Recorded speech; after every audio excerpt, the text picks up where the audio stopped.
Baik, Assalamualaikum warahmatullahi wabarakatuh.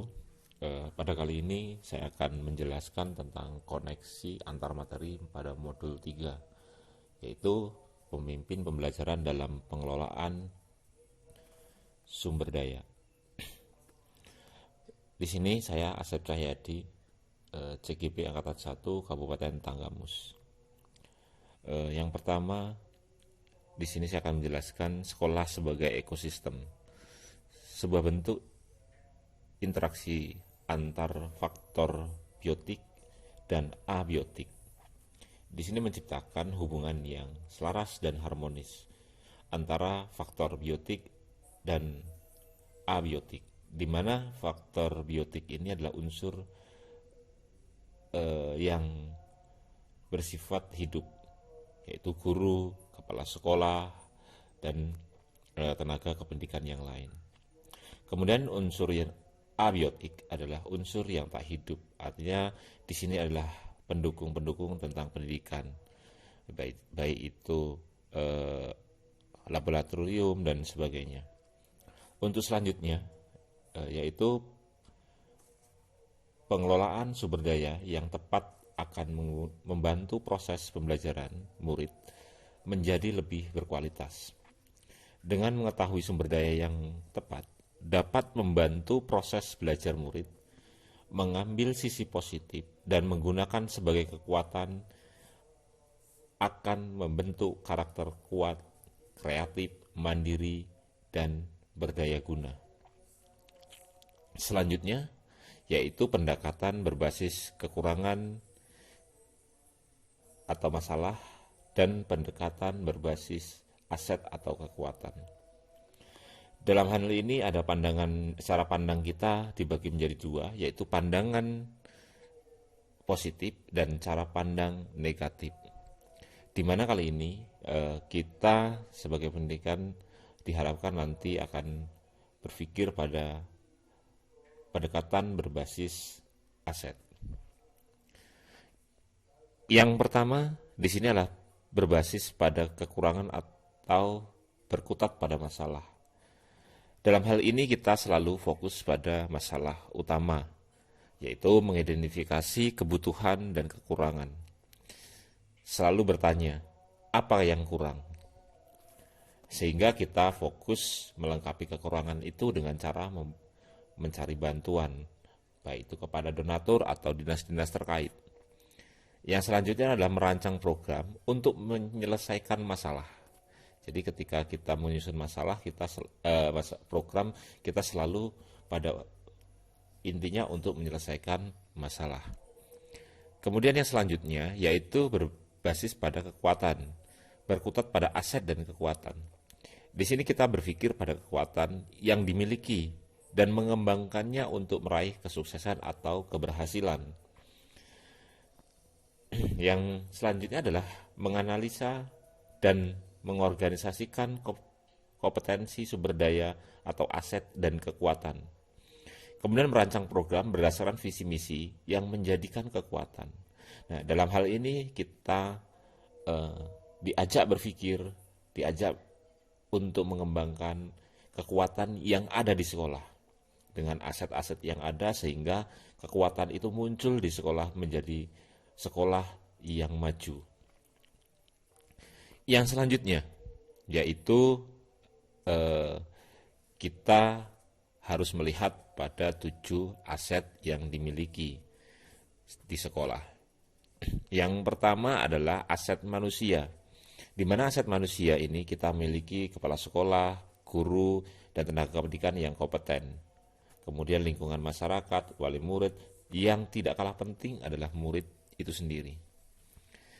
Kemudian yang selanjutnya adalah modal sosial. Banyak yang dapat kita ambil ketika kita berpikir modal sosial untuk menimbulkan kekuatan yang ada. Selanjutnya adalah modal fisik, di mana kita sekolah pasti memiliki modal fisik, yaitu kelas, ruangan-ruangan untuk pemimpin di sekolah, guru, murid, dan ruangan kegiatan-kegiatan yang menunjang siswa. Yang selanjutnya adalah modal lingkungan. atau alam.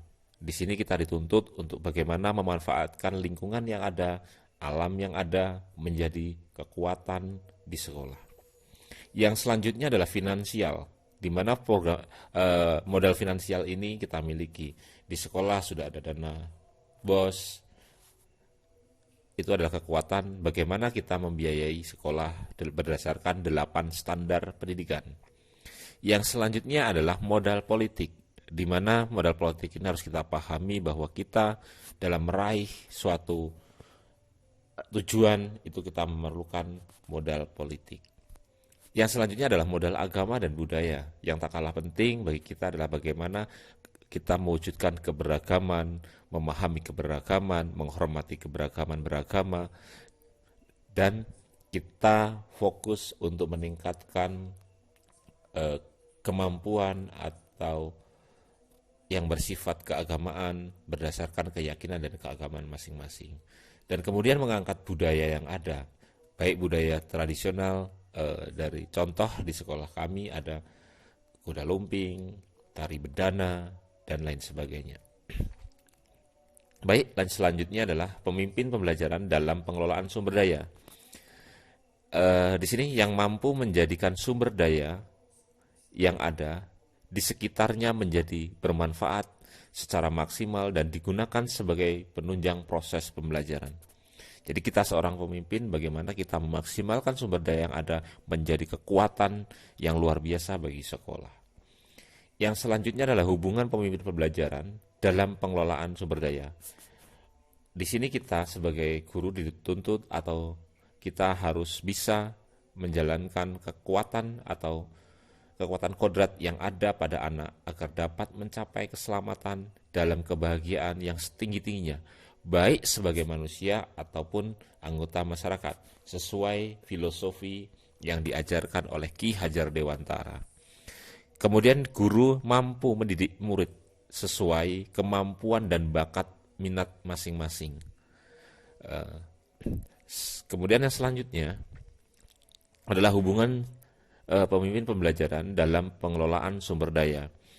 Di sini kita sebagai guru penggerak kita memahami apa nilai-nilai guru penggerak dan peran guru penggerak dalam memajukan pendidikan. Di sini saya memandang guru penggerak adalah satu sektor yang strategis dan bisa dikatakan nantinya akan menjadi ujung tombak perubahan dari pendidikan. Baik di situ kita dalam menanamkan nilai positif, menggunakan sumber daya yang tepat guna dan tepat sasaran. Yang selanjutnya adalah hubungan pemimpin pembelajaran dalam pengelolaan sumber daya. Di sini kita akan mengaitkan pada pembelajaran yang berdiferensiasi dan KSE. Berdiferensiasi adalah di sini bagaimana kita mengelola sumber daya manusia sesuai dengan bakat dan minat sehingga diperoleh pembelajaran yang berkualitas. Sedangkan bagaimana kita mengacu pada KSE diperlukan dalam membantu menanggulangi stres ketika mengelola sumber daya yang ada. Yang selanjutnya, hubungan pemimpin pembelajaran dalam pengelolaan sumber daya, kita sebagai guru diharapkan mampu menjadi seorang coach, di mana kita harus mampu mengcoaching anak didik atau sesama dewan guru. Di sini ada menggali masalah dan menemukan solusi bagi masalah yang dihadapi terkait pemanfaatan sumber daya. Yang selanjutnya, kita selalu dihadapkan dalam beberapa dilema etika. Pemimpin pembelajaran dalam mengambil keputusan seringkali dihadapkan dengan dilema etika. Maka alangkah lebih baiknya seorang pemimpin melihat dari prinsip pengambilan keputusan, kemudian 9 langkah pengambilan keputusan, sehingga pengambilan keputusan yang kita ambil nantinya adalah keputusan yang bertanggung jawab dan tepat dalam mengelola sumber daya agar tidak keluar dari norma yang ada dan peraturan-peraturan yang ada. Kemudian sebagai pemimpin pembelajaran dalam mengelola sumber daya diharapkan bagaimana kita memajukan sekolah menggunakan inquiry apresiatif Bagja. Yang pertama, bagaimana kita menggali pertanyaan, ambil pembelajaran, gali mimpi, jabarkan rencana, atur eksekusi.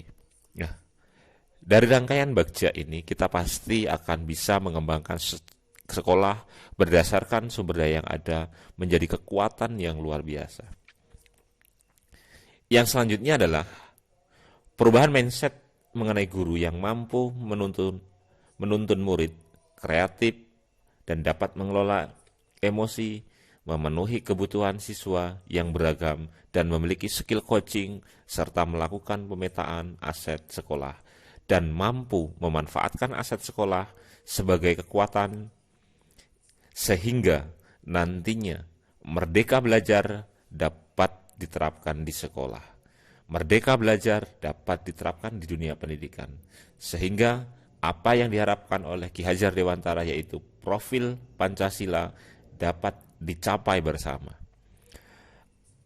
Mungkin itu yang dapat saya sampaikan untuk kali ini. Mari kita majukan dunia pendidikan.